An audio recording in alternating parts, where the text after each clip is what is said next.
ടൊറൻറ്റോയിൽ നിന്ന് മെക്സിക്കോയിലേക്ക് ഞങ്ങൾക്ക് air Canada flight ആയിരുന്നു. രാവിലെ ഒരു 4:30 ഫ്ലൈറ്റ്. അപ്പോൾ ഞങ്ങൾ കാൻകുണിൽ ഒരു ഉച്ചയായപ്പോൾ എത്തി. അവിടുന്ന് ഞങ്ങൾ ADO ബസ് എയർപോർട്ടിൽ നിന്ന് എടുത്തിട്ട് നമ്മൾ പ്ലായ ദെൽ കാർമൻ എന്ന് പറഞ്ഞിട്ടുള്ള ഐലൻഡിലേക്കാണ് പോകുന്നത്. എനിക്ക് മെക്സിക്കോയിലേക്ക് ഫസ്റ്റ് ലാൻഡ് ചെയ്ത് അവിടുത്തെ ഔട്ട്ഡോറൊക്കെ കണ്ടപ്പോൾ എനിക്ക് ശരിക്കും ഓർമ്മ വന്നത് തമിഴ്നാടാണ്. നമ്മൾ ചെറുപ്പത്തിലെ വേളാങ്കണ്ണിയിൽ പോകുന്നതൊക്കെയാണ് എനിക്ക് ചെറുതായിട്ട് ഓർമ്മ വന്നത്. ഇതാണ് മെക്സിക്കൻ പേസോസ്. അപ്പോൾ നമ്മൾ കുറച്ച് ക്യാഷ് കയ്യിൽ വെച്ചിട്ടുണ്ടായിരുന്നു ലോക്കൽ ഷോപ്പിങ്ങിനൊക്കെ വേണ്ടിയിട്ട്. അങ്ങനെ ഞങ്ങളുടെ റിസോർട്ടിലെത്തി. ലഗേജസൊക്കെ അവരെടുത്ത് വെച്ച് തന്നു കേട്ടോ. ദ റീഫ് 28 എന്ന് പറഞ്ഞിട്ടുള്ളൊരു ഓൾ ഇൻക്ലൂസീവ് റിസോർട്ടിലാണ് ഞങ്ങൾ താമസിക്കുന്നത്. ഇതാണ് അവിടുത്തെ lobby. Look at this, so beautiful. എനിക്ക് ഒത്തിരി ഇഷ്ടപ്പെട്ടു. പിക്ചേഴ്സിൽ കണ്ട എക്സാക്ട് സെയിം വൈബായിരുന്നു കേട്ടോ. പിന്നെ അവിടുത്തെ റെസ്റ്റോറൻറ്റ് സ്റ്റാഫ് ഞങ്ങൾക്കൊരു ടൂറൊക്കെ തന്നായിരുന്നു. ഇതാണ് അവരുടെ ബ്രേക്ക്ഫാസ്റ്റ് ആൻഡ് ഡിന്നർ ഏരിയ. ഞങ്ങൾ ലഞ്ച് കഴിക്കാൻ വേണ്ടി അവിടെ തന്നെയുള്ളൊരു മെക്സിക്കൻ റെസ്റ്റോറൻറ്റിലാണ് പോയത്. നല്ല വിശപ്പുണ്ടായിരുന്നു. ഫ്ലൈറ്റ് ഒരു 4.5 hours ഉണ്ടായിരുന്നുള്ളെങ്കിലും ഞങ്ങൾ അവിടെ ടാക്സിയൊക്കെ പിടിച്ചെത്തിയപ്പം ഒരു 4 o'clock ആയി. അവിടെ ചെന്ന് ആദ്യം തന്നെ ഞാൻ ഓർഡർ ചെയ്തത് പിനക്കൊളാഡയായിരുന്നു. ഓ മൈ ഗോഡ്, അടിപൊളി എന്ന് വെച്ചാൽ അടിപൊളിയായിരുന്നു. എൻ്റെ എക്സ്പ്രഷൻ കണ്ടിട്ട് നിങ്ങൾക്ക് ചിലപ്പോൾ ഒരു കൺഫ്യൂഷൻ ഉണ്ടാവും, പക്ഷേ അത് സന്തോഷം കൊണ്ടുള്ള എക്സ്പ്രഷൻ ആയിരുന്നു.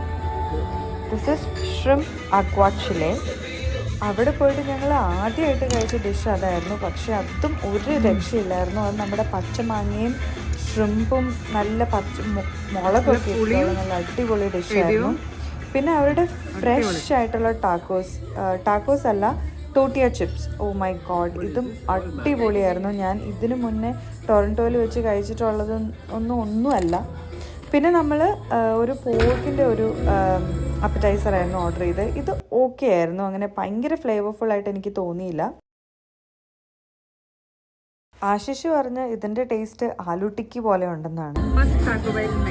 ഇതൊരു ബീഫ് ബോൺ മാരോ ടാക്കോ ആയിരുന്നു. അതും അടിപൊളിയായിരുന്നു. അങ്ങനെ ഞങ്ങൾ റൂമിലെത്തി. ഞങ്ങൾ ഭയങ്കര എക്സോസ്റ്റഡ് ആയിരുന്നു. എങ്ങനെയെങ്കിലും ഒന്ന് കുളിച്ച് ഫ്രഷ് ആവണമെന്ന് ഉണ്ടായിരുന്നുള്ളൂ. And this was our room. It was quite spacious and I loved the green and white theme. And ഇത് നമ്മളുടെ വാഷ്റൂം. പിന്നെ ഞാൻ ചുമ്മാ ഫ്രിഡ്ജ് തുറന്ന് നോക്കിയപ്പം അതിലും അവർ ഒത്തിരി ഡ്രിങ്ക്സ് ഒക്കെ ഫില്ല് ചെയ്തിട്ടുണ്ടായിരുന്നു. വീണ്ടും ഹാപ്പിയായി. അങ്ങനെ ഞങ്ങൾ കിടന്നുറങ്ങി, നല്ലതായിട്ട് കുളിച്ച് ഫ്രഷായി ഡിന്നർ കഴിക്കാൻ പോയി. അന്നത്തെ ക്യുസീൻ ഏഷ്യൻ ക്യുസീൻ ആയിരുന്നു. Tom yum salad was really good. അങ്ങനെ ഡിന്നറൊക്കെ കഴിച്ചിട്ട് ഞങ്ങൾ ലോബിയിൽ പോയി കുറേ നേരം ചില്ല് ചെയ്തിരുന്നു.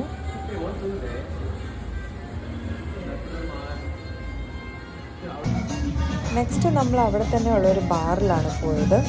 അവിടെ DJ ഒക്കെ ഉണ്ടായിരുന്നു. അപ്പോൾ അതൊക്കെ കുറേ എൻജോയ് ചെയ്തു.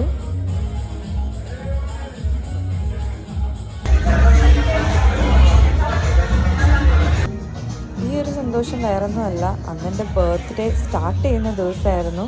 അപ്പോൾ 12 വരെ ഞങ്ങൾ വെയിറ്റ് ചെയ്തു. അത് കഴിഞ്ഞ് ഞങ്ങൾ നല്ല ടയർഡായി ഉറങ്ങാൻ പോയി. അപ്പോൾ ഇന്നത്തേക്ക് ഇത്രയുള്ളൂ. ബൈ.